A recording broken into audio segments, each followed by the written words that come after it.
नमस्कार दोस्तों, मैं सुखदेव साहू। आज आपको बताऊंगा दोस्तों एक नया लूप है जो उसमें मिक्स मिलेगा आपको भांगड़ा और डिस्को का दोस्तों। तो वीडियो में नए हैं तो हमारे चैनल को लाइक शेयर कमेंट सब्सक्राइब जरूर करें।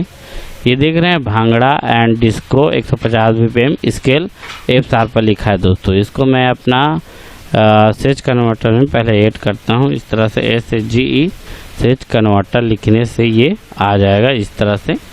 फिर इसके बाद दोस्तों इसको इस तरह से इसमें लेकर डाल देना है।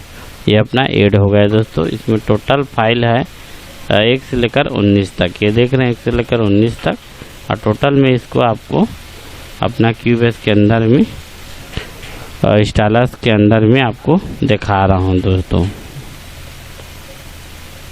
लाइट इंस्ट्रूमेंट ट्रैक के आएगा अपना स्टाइलस RMX। इसको इस तरह से क्लिक करने से अपना स्टाइलस ओपन होगा। ये देख रहे हैं स्टाइलस RMX आएगा। इसके बाद यूजर लाइब्रेरी में, इसके बाद ये रेक से कन्वर्टेड टेक्स्ट फाइल में ही आता है जो अभी हम डाले हैं bhangra and disco 150 BPM scale F पर, जिसमें 1 से लेकर 19 फाइल बताए थे आपको।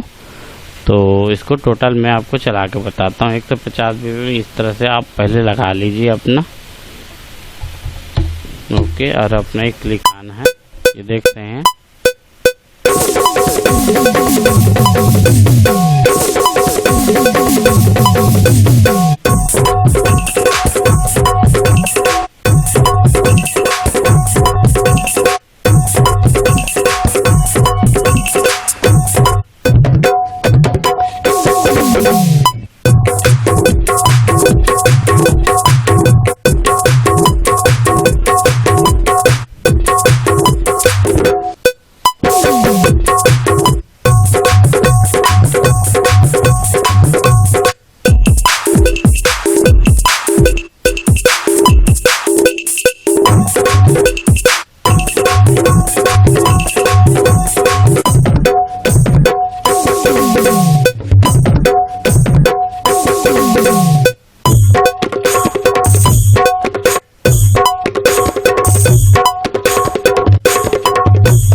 इस तरह का ये लूप था दोस्तों। ये लूप आपको जरूर पसंद आया होगा। ओके, थैंक्स एंड नमस्कार दोस्तों।